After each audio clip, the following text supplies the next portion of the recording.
OPS di organisation des paysans du Sénégal di syndicat bi nga xamante ni moom moo taxaw nag ngir aar àq ak yelleefu li nga xamante ni moom moo di mbay mi ci Sénégal yépp loolee nag mu lëkkale li nga xamante ni moom moo di sàmm ak napp ak mbay ñoom nag ci seen janoo bi ñu doon amal ak taskatu xibaar yi ginnaaw bi nga xamante ne rafetlu nañu jéego yi nga xamante ne président Macky Sall amal na ko ci mbay mi ñi ngi waxaat li nga xamante ni moo ajowu ci wàllu coopérative wàllu foncier ak li nga xamante ni moo di wàllu matériel agricole. ñun du ñoo créé benn syndicat dans le nord muy fii dans la région de Saint-Louis ba ñu xoolee ni mbay mi dafa sooxe de 60 à nos jours duñu gis ni dara doxul si mbay chaque fois éleveurs yi pêcheurs yi ak paysans yi ñoo ngi jooy ku nekk koo wax mu la day jooy bu dee bëccëg waaye parce que amuñu organisation léegi ñun yàlla def ñu am un récépissé syndical ñu ñëw si nord bi pour waxtaan ak nit ñi pour sensibiliser leen pour ñu mën a adhérer au niveau de l'OPS parce que bu boobaa loolu rek moo mën a soqali mbay mi parce que dans toute chose am na loo xam ne nit ki war na am fu mu wéeru pour fu mu mën a wéeru si syndicat rek la mën a wéeru organisation yi nag bëri na mais seen organisation yi li ñuy doxal c'est bon mais quand même syndicat moo ëpp doole organisation parce que quand tu as un récépissé national nga affilié wu à la FGTS mu nekk benn fédération bokk ci BIT Bureau international du travail yaakaar naa ne moo ëpp rentabilité que par rapport ak ay organisation yoo xam ne c'est au niveau communal ou régional ou départemental ñun bon looloo tax nag nous sommes au-delà parce que le président de la République day joxe rek les grandes lignes il a boosté il a amené ce qu'on appelle les coopératives agricoles les coopérative rek moom mën na soqali Sénégal fii mu nekk di ci mbay bi ci pêche bi ci élevage bi lu fi nit def te bokkoo ci coopérative da ngay tardé sa bopp parce que boobu temps intérêt personnel rek ngay gérer intérêt personnel rek ngay gérer te coopérative nit ñi mbooloo moo koy gérer te mbooloo bi ñoom ñooy def seen lépp ils auront leur seen autonomie bopp ñoo koy yor seen gestion bopp ñoo koy yor lu ñu mënti def ñoo yor seen lépp si ñoom ñoo ko yoral seen bopp ils seront les interlocuteurs de l'État ñoo état rek ay wax état tey bu waroon a indi semence bi si coopérative lay jaar état bu waree indi ce qu'on appelle les intrants agricoles muy matériel agricole beeg ce qui yeeg yooyu matériel yeeg jiwu yeeg yooyu yëpp si coopérative la war a jaar warul jaar si ay loxo yoo xam ne duñ koy détourner fii boo xoolee dans la vallée tout ce qui est entrant en Mauritanie la jëm boo demee dans le Fuladu loo gis Gambie lay dem wala biir Guinée-Bissau lay dem boo demee vers Médina Gounass loo leen jox aussi day traversé dem Guinée Conakry te léegi nag bu fekkee nag dafa jaar ci ay fédération ci coopérative mais bu boobaa nit ñi daañu xam ce que le Sénégal a apporté de plus wala am na lu mu indi wala am na lu mu bàyyi bu boobaa nit ñi daañu mën a wax ak ñoom loolu tax nag ñu woo ñëpp ni leen nañu nekk benn booloo xàccandoo dóorandoo te bu ñu xàccandoo dóorandoo yaakaar naa ni solution dina am l'État li mu xam mbooloo la xam te mbooloo bi mu xam mooy lan ñi nga xam ni ñooy wax dëgg ñun nag amuñu farfarloo état bu defee lu baax ñu wax ko bu defee lu bon ñu wax ko mais ce que Macky Sall est en train de faire c'est une bonne chose dans le cadre de la lii nga xam ne mooy matériel agricole bi y a plus de 3500 tracteurs yoo xam ne tas nañu ko mais bañ ko tasee aussi monde rural bi jot ñu bare jot ñu si seuls les propriétaires daal ñi am xaalis daal ñoo si jot. peu de d'agriculteurs yu am moyen ay unions yeeg yooyu am na ñoo xam ne am na si ay unions yu am mais la majeure partie des gens sont laissés en rade du leneen kii léegi nag loolu ñu bëgg ñu corriger ko ba nga xam ne léegi état bi lu muy ñëw ci coopérative lay jëm coopérative bi nag ñoo jël seen kii seet nan la ñuy doxalee seen gestion interne parce que aussi Sénégal il faut que nit ñi am confiance gëm seen bopp gëm nit ñi nga xam ni ñoom ñoo leen di fal soo falee nit ba pare da ngay am confiance ci moom. te coopérative ñi koy gérer il faut ngeen xam ni yéen a leen fal kenn du leen fal yow yéenay choisir seen i nit fal leen DDR bi ñëw toog ñu defar këyit yi yóbbu ko au ministère de l'agriculture ñu signé leen seen autorisation coopérative. L'OPS nag lii mu mën mooy encadrer leen dans le cadre de la sensibilisation et de la formation loolu moom OPS daf koy jël en charge ba coopérative yi sur l'étendue du Sénégal mu nekk maanaam. du ñuy fédérer l'ensemble des coopératives yi fi mu am ci Sénégal parce que loolu luy ñaan yàlla dans 2 ans que lépp mën a nekk benn nga xam ne ni mbay mi napp bi ak sàmm bi nit ñi daan ci gis seen bopp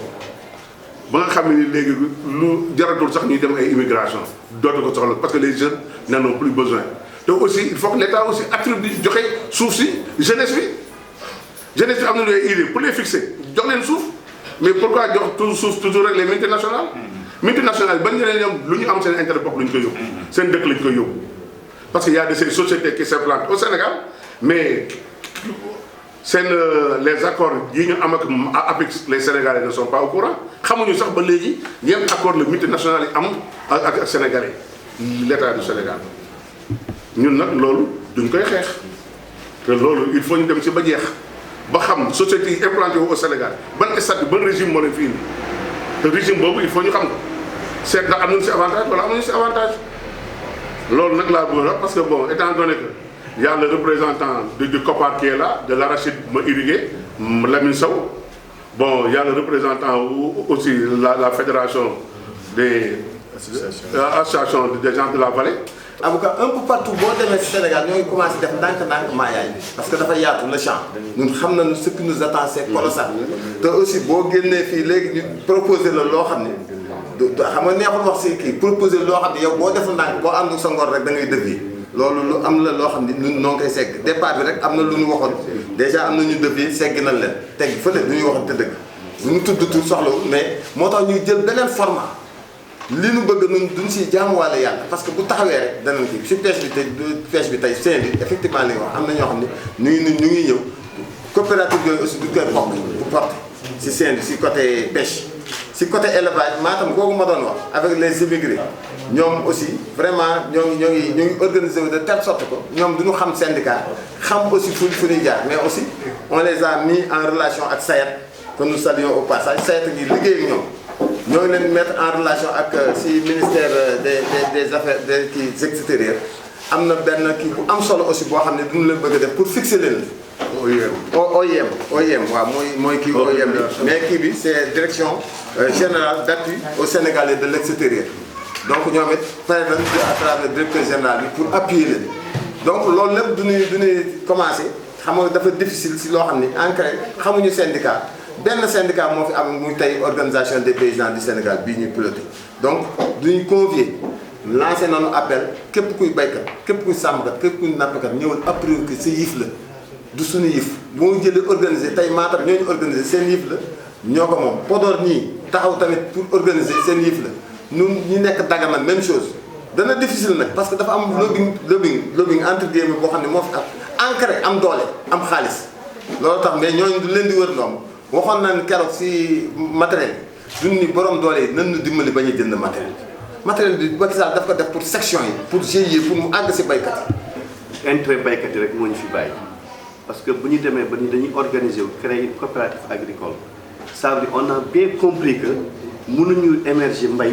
te boolewuñu force yi maanaam ñu yor GIE yi ñu yor yeneen fànn yëpp dajale leen si benn organisation ñoom coopérative. ñu yem tolloo doole tolloo lépp mu doon gagnant-gagnant ñu mën a vraiment soqali mbay il a compris ba mu ñëw seet si ñu ci biir loolu man dama ko ne rek automatiquement man je suis membre de cette organisation. parce que aussi organisation yi mel ni am doole yi nga xamante ne ay coopérative la il faut ñu am ñu leen di jàppale maanaam ñi ñu ay syndicat boo ko déggee mooy ñi nga xam ne ñu ay revendication yi nga xamante ne moom la baykat yi di am di ko jooy seen biir néeg yi di ko jooy ci pénc yi. di ko jooy xamuñ fi ñu koy jooy kooku nag moom dafay yor benn récépissé bi nga xamante ne da koy jar day tax mu mën taxaw di yuuxu fu ne wax fu ne ñu dégg ko parce que tamit kaas wala ñaxtu du ko mu neexee nga jug def ko parce que dafa am yoon réew dafa am yoon nu muy doxee boo bañee ñi jam la da ngay jaar ci yoon bi mooy nañu créer par exemple syndicat bu mel nii tey mu taxawal baykat yi man ma ne intérêt baykat yam fi bàyyi kon bu ma ko adhéré wul rek en tant que vraiment membre COPAR man damay di wax ni kon li may wut des na loolu moo tax man personnellement en tant que promoteur de la coopérative agricole li may wax nag ça m'engage personnellement en tant que promoteur de la coopérative agricole ma ñëw adhéré bokk ci kii syndicat bi pour wax dëgg yàlla tey ñu mën problème bu ñu mën a am rek ci wàllu mbay mi rek syndicat banque ñu soumettre ko mu taxawal ñu ko demal ñu fi ñu war a demal yuuxul ñu ñaxtul ñu ba ñu am li nga xamante moom la ñu bëgg je pense que OPS est venu à son heure kon nag damay ñaan yàlla sénégalais yi nangu ko accepté ko respecté ko jàpp ko xam ne lii rek moo mën a gunge baykat yi.